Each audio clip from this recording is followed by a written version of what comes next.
Hi everyone, and welcome to the All Things ITSM Global Podcast, coming to you from SITS. I'm Kirsty McGowan, and I'm here with Rosetta. Hello. I'm Gerry Sweeney from Hornbill. And we've got Patrick Bolger at the end. Hello. Here. Again. So Gerry, if I wanted to know about collaborative IT service management, what could you tell me? Oh, I can tell you a lot. So what is it? I guess would be a good place question to to start.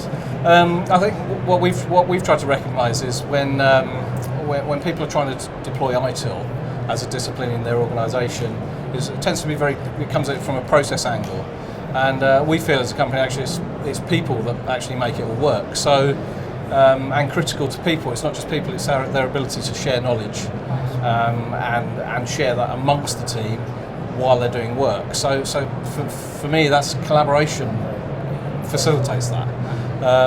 It's a natural, we've tried to adopt practices that are natural to people where they're using their consumer social applications, so their ability to share rich content, rich media, video content, images, documents, that kind of thing. But to talk, have those conversations that perhaps in organisations will be more held on an email. The classic, so you ask someone a question, they CC someone else in, that email gets bounced around a few times, grows long and long, and then eventually it gets set at the wayside, and that knowledge is basically lost. And so using collaborative techniques in the software ensures that not only does that knowledge get captured and shared in a way that's familiar and friendly, but it's there forever for posterity, so which means anyone in the future can get access to that knowledge and read it. And because of the way the technology works, relevant knowledge bubbles up to the top. In fact, it stays visible. Whereas knowledge that has lived its life just moves down the stack. It's still accessible, but it moves away. So if you take that view to start with, so collaborative ITSM is all about getting people to communicate. Then using those same techniques, how do we get people to communicate about IT and the work they're doing in IT? And that's where you take something like IT service management as a discipline. It has some very obvious elements to it: requests, instance, problems, changes. So those objects in their application are social objects in their own right, but that means they're identifiable. You can follow them, you can like them, you can comment on them, you can post content to them, you can invite people into not just a conversation but a ticket, so you can locate your subject matter experts, bring them into those tickets to help you resolve them, which then builds the knowledge, and so it becomes. So that's the principle behind it. Collaborative ITSM is essentially joining those two disciplines. One is very free-form and unstructured, and one is very structured and business process driven, and it basically combines those two, and that's what creates collaborative ITSM. Do you not feel that there's or do you see that there's a clash from like people who just want the structure to maybe people that find it more comforting to have a kind of like and forward and a free fall?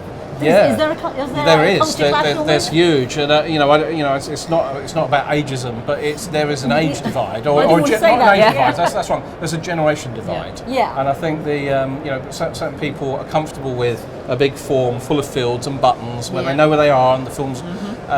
Whereas Gen X, Gen Y people that are coming out of university, they don't want any of that. You give them that, and they're like, well, what am I going to do with this? So give them something that is natural to them, where they can share and they can take a photograph and post it to their colleagues and say, I'm here doing this podcast, and that's a totally different way of working. So there's a huge divide, but in our experience at least, most people that are on the wrong side of that recognise that that's important, because we're all experienced IT people. We're all employing new staff into the market. But there is a cost associated with that level of complexity as well.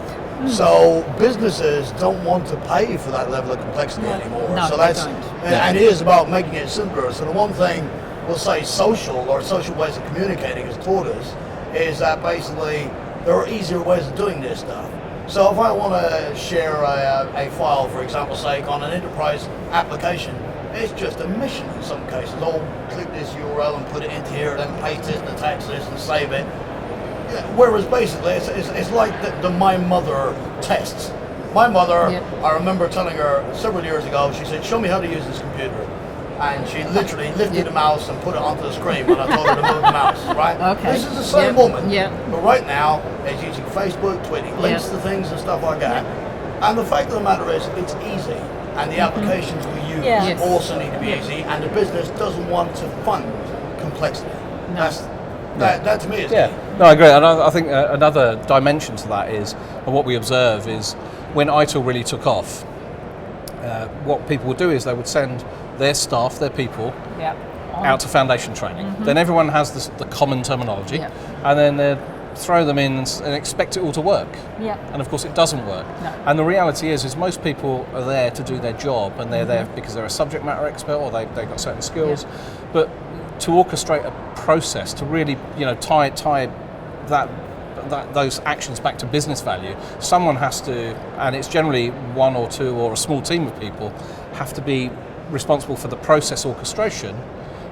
Everyone else shouldn't really be concerned with that, not only because it's not their job, but also often people don't think like that and they don't work like that. So to have some kind of proper orchestration, some real structure, but then sort of drives behaviours and activities in a way that people can consume and work them and deliver them, and that's something that we've tried to recognise. And if you look at something like Facebook and you see people react and they're interactive with the information that's posted, so if you post something to your family that's something about your children, your family will respond, say, isn't that great, and by the way, did Connor do this, and so you get that interaction, and it's the same in business, and that's what we've tried to recognise in building this. Yeah, that's what.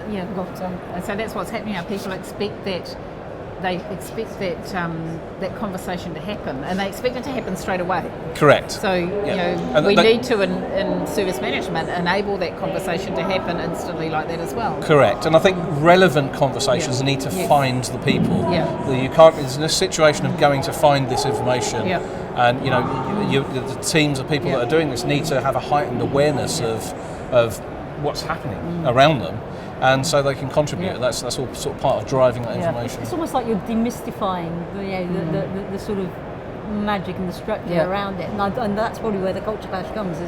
Is that for a long while people have had their areas of expertise, and they're kings of their own little castle. Yeah, absolutely. And as soon as you demystify that and take away that power, the other thing, as soon as you ask certain people to share their knowledge, they're actually not that comfortable with it. No, because for some people, and I've experienced it many years ago, but I had someone working for me who was a networking expert, and he just didn't want to share information with the rest of the team because that was his job.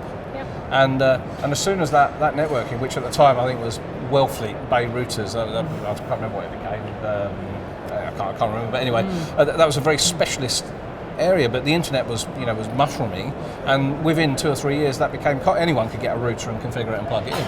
And so that person that was sitting there trying to defend his job actually would have done better by sharing his knowledge and try and find something that he could add value. But that's becoming more commonplace, isn't it? The corporate values are basically, you're not valued for hoarding what you know. It's actually sharing the insights and helping the whole organisation move forward. This is how people are getting value. I've been doing a presentation at a few conferences lately on banishing the heroes from your kingdom, because those heroes, they're banishing them, getting rid of them, because they like to hoard that information because they feel good because they can ride to the rescue, and secondly they're scared they're going to lose their jobs if anyone can do what they can do. What they forget is that if you can't be replaced, you actually can't be promoted either. But I think the difference is, I think one of the differences that this type of technology will introduce to the culture is basically, now when you share information, it's very visible that you shared information. That's right. It's very transparent. Everyone knows you're sharing, and it adds a whole new dimension. It's become a hero by sharing your information rather than holding it. Yeah, that's exactly. I mean, we have some technology which we haven't really built yet, but what it does is it identifies your leaders, your thought leaders, through their actions, through their interactions, and they're all invariably not your senior people. They're absolutely not. No. And so those people, the people that are followed, that have real power inside an organisation, bubble up through systems like this. And the flip side is it abolishes bad behaviour. In email, it's very easy for me to email us and say something that I wouldn't say in public. I think twice about that if I'm going to post that into a more collaborative environment, and I'll be more thoughtful about what I say and who I'll say it to and how I relate it. So there's lots of advantages, but there is, I think, as you said, your question is there a big divide? Yes, there is, and it takes time for people to appreciate that. It's very good. Well, Gerry, I'm afraid we're going to have to end there, unfortunately. It's been great talking to you. Yeah, likewise. Thank you for inviting me. Thank you for taking part. You're welcome.